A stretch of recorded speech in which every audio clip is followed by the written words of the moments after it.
नमस्कार दोस्तों, मैं नीतीश शर्मा आपका स्वागत करता हूं आपके अपने परिवार ज्ञान गंगा में। दोस्तों, कल ही खबर आई है कि 10th की एग्जाम है 29 तारीख को।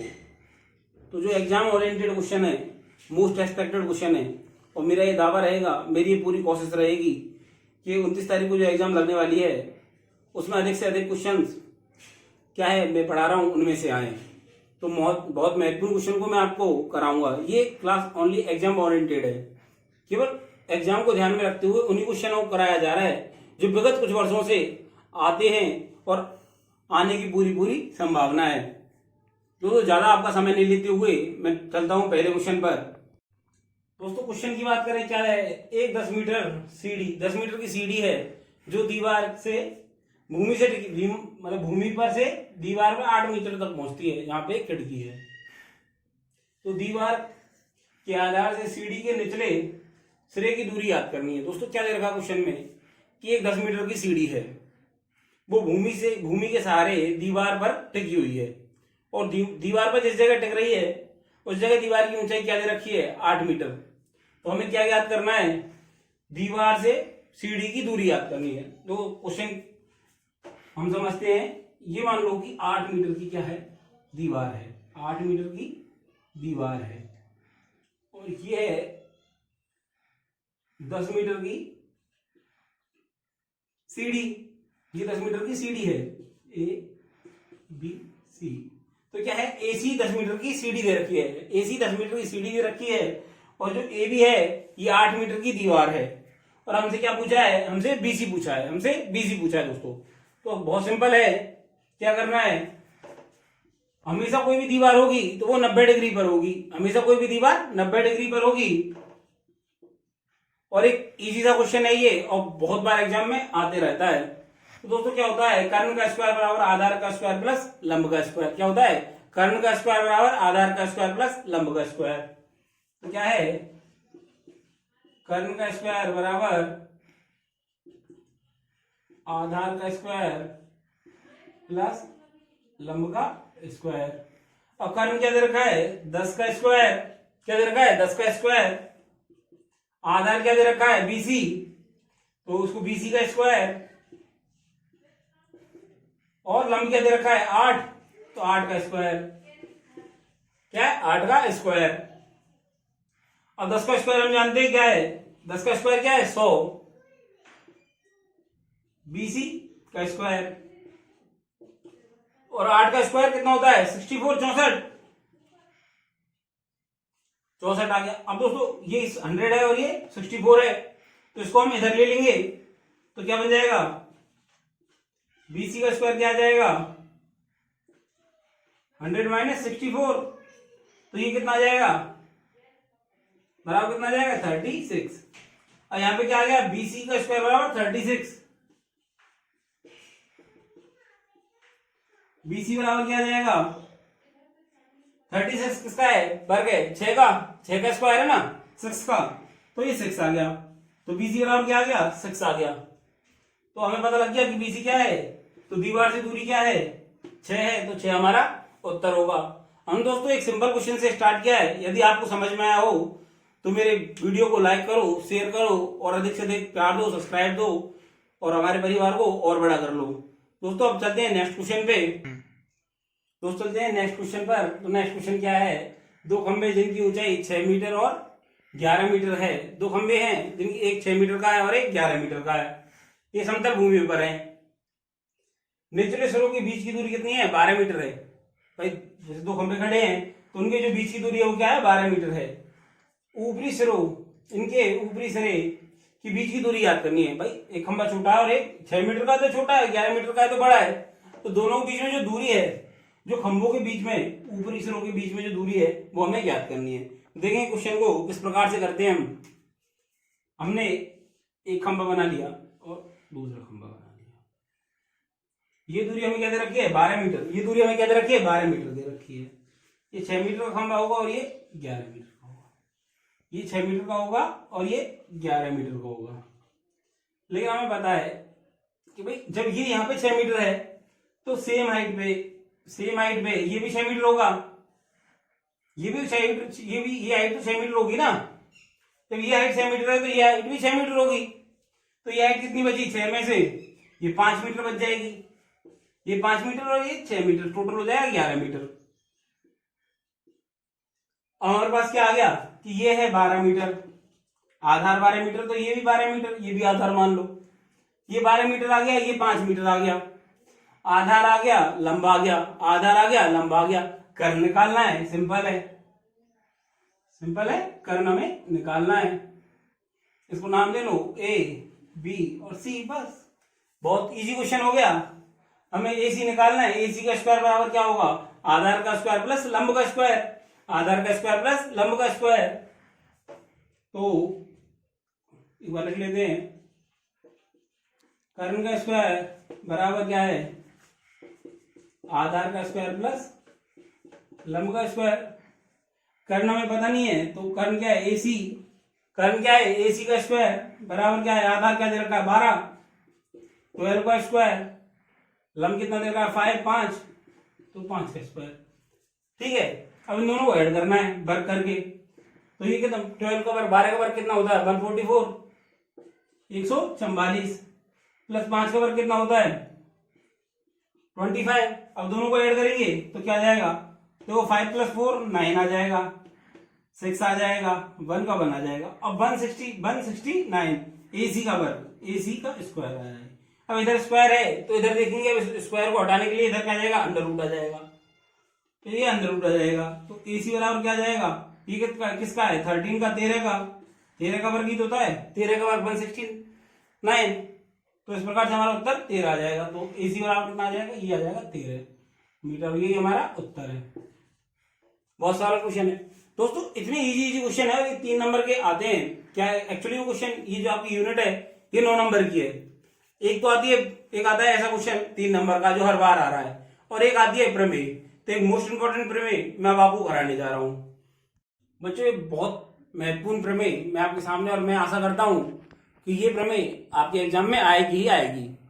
बात करते हैं प्रमेय की, तो प्रमेय में क्या दे रखा है, दो समरूप त्रिभुजों का क्षेत्रफल, उनके क्षेत्रफलों का जो अनुपात है उनकी भुजाओं के वर्गों के अनुपात में होता है। क्या है, यदि दो त्रिभुजों जो समरूप हैं, दो त्रिभुज जो समरूप हैं, उनका क्षेत्रफल है, उनके क्षेत्रफलों का जो अनुपात है वो क्या उनकी भुजाओं के वर्गों के अनुपात में होगा। बात करें दो त्रिभुजों की, दो समरूप त्रिभुजों की,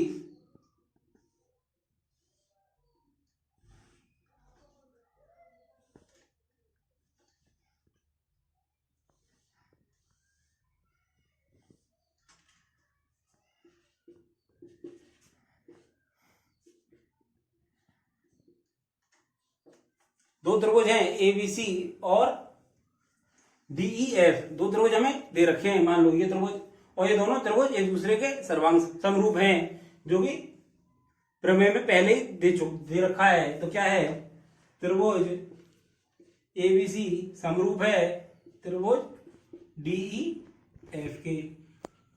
हम सर्वांग समता का नियम जानते हैं कि सर्वांग समता का क्या नियम है कि इसके प्रत्येक कोण इसके कोणों के बराबर होगा, इसका कोण और इसके कोण दोनों समान होंगे।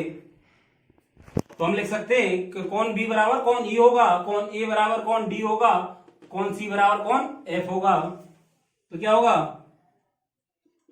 कोण B बराबर कोण E, इसी प्रकार से क्या होगा, कोण A बराबर कोण D, और इसी प्रकार से क्या होगा, कोण C बराबर कोण F।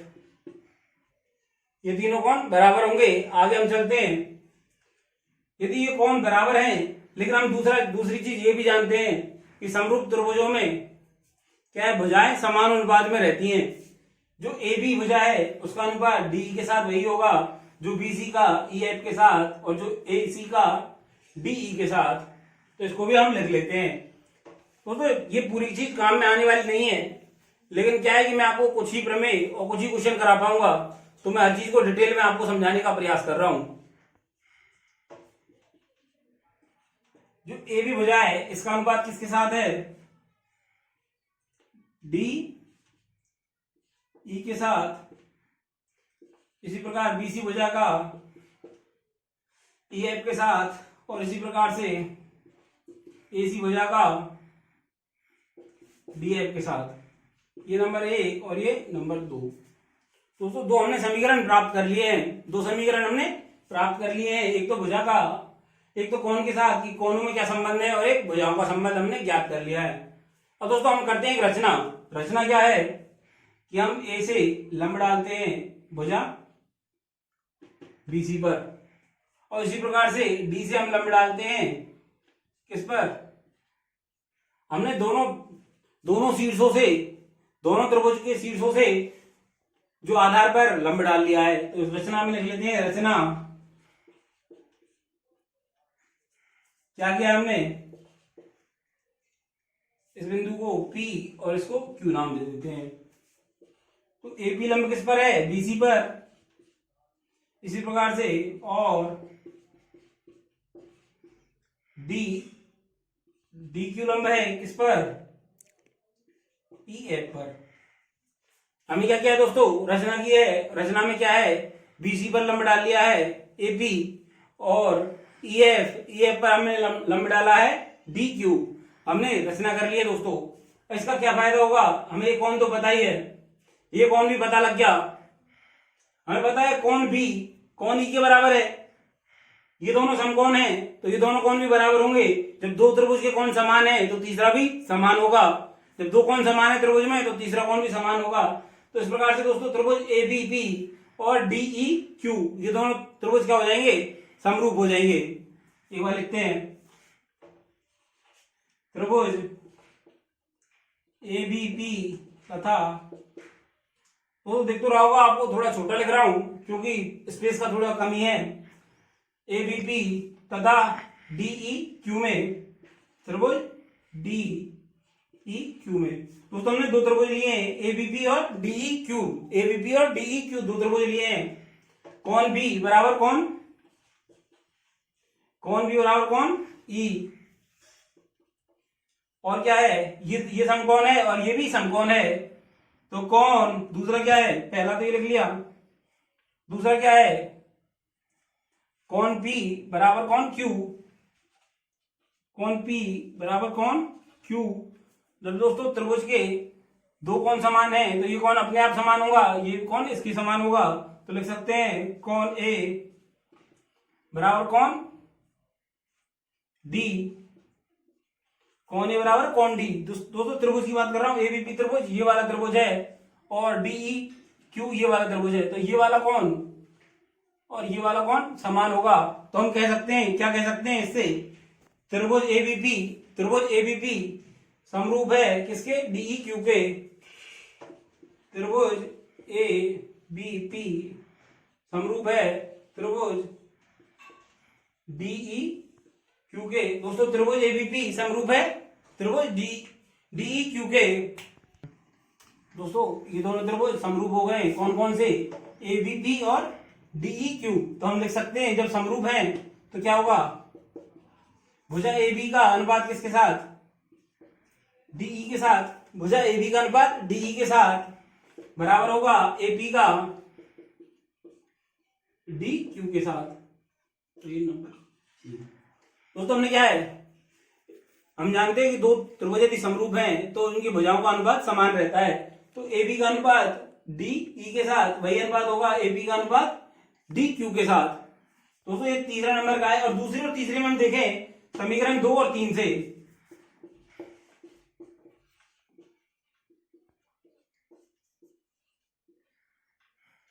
समीकरण 2 और 3 से, समीकरण 2 और 3 की हम बात करें तो देखो AB upon DE,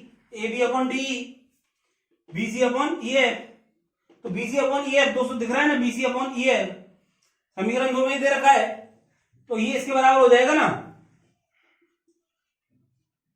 BC upon EF बराबर हो जाएगा AB अपॉन DQ के। और 4 दोस्तों जो हम पहले देख चुके थे कि BC और EF का वही अनुपात है जो AB और DE का है। AB अपॉन DE का है, तो AB और DE की जगह अपन लिख सकते हैं BC अपॉन EF। तो 3 और 4 से हम दोस्तों 2 और 3 से हमने क्या निकाल लिया, कि बीसी अपॉन ई एफ क्या जाएगा, एपी अपॉन डी क्यू। दोस्तों मेरे बोर्ड पर थोड़ी जगह कम है, इसलिए यहाँ तक का आपको समझ आ गया होगा। आगे चलने के लिए मुझे रब करना पड़ेगा। और जो हम आगे चर्चा करते हैं इसके और इस त्रिभुज के क्षेत्रफल के अनुपात के बारे में, क्योंकि क्षेत्रफल के बारे में तो बात हुई है। त्रिभुज एबीसी का क्षेत्रफल बटे त्रिभुज डीई एफ का क्षेत्रफल। दोस्तों क्या है, त्रिभुज एबीसी का क्षेत्रफल अपॉन त्रिभुज डीई एफ का क्षेत्रफल क्या होगा, आधार इंटू ऊंचाई। आधार क्या दे रखा है, क्या होता है क्षेत्रफल 1/2। आधार क्या दे रखा है, बीसी। आधार क्या है, बीसी। ऊंचाई क्या है, एपी गुना एपी। इसी प्रकार से डीएफ में बात करें तो 1/2 ईएफ गुना डीक्यू गुना डीक्यू। अब ये क्या है, 1/2 से 1/2 कैंसिल हो जाएगा, 1/2 से 1/2 कैंसिल हो जाएगा। अब क्या है, डी अपॉन ई एफ और एपी अपॉन डी क्यू। इसको हम ऐसे भी लिख सकते हैं, क्या लिख सकते हैं हम, अब क्या आएगा, बीसी अपॉन ई एफ गुना एपी गुना डी क्यू लिख सकते हैं। एपी गुना डी क्यू, एपी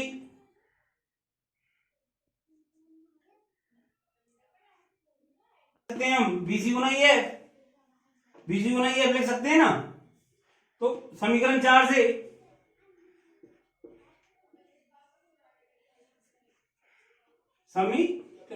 से इसमें हम क्या लिख सकते हैं, क्या आ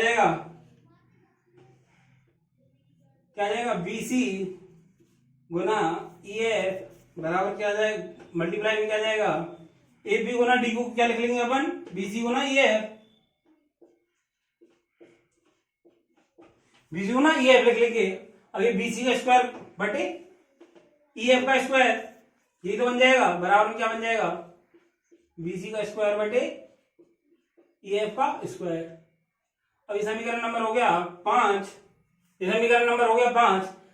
अब देखो बीसी अपॉन ई एफ किसके बराबर है, बीसी अपॉन ई एफ किसके बराबर है, एबी अपॉन डीई के और एसी अपॉन ई एफ के। तो दोस्तों त्रिभुज का क्षेत्रफल क्या हो जाएगा, त्रिभुज एबीसी का क्षेत्रफल बटे त्रिभुज डीई एफ का क्षेत्रफल क्या हो जाएगा, एबी अपॉन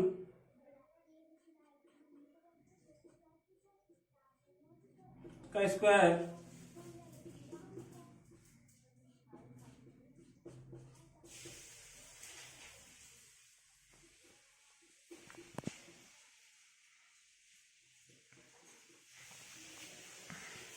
दोस्तों। जो ये हमने जो समीकरण 5 निकाला है, D BC upon E F का स्क्वायर आपस में, तो दोस्तों ये किसके बराबर होगा, एबी का स्क्वायर अपॉन डी का स्क्वायर और इसी प्रकार से एसी का स्क्वायर अपॉन ई एफ का स्क्वायर।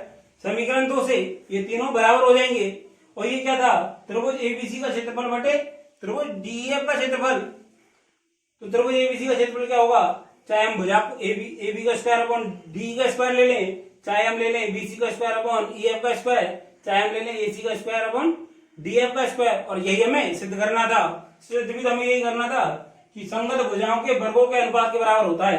तो संगत भुजाएं यही हैं और इनके वर्गों के बराबर है। दोस्तों यदि आपको मेरी वीडियो पसंद आई है तो लाइक करो, शेयर करो, सब्सक्राइब करो और इस चैनल को अधिक से अधिक प्यार दो। धन्यवाद।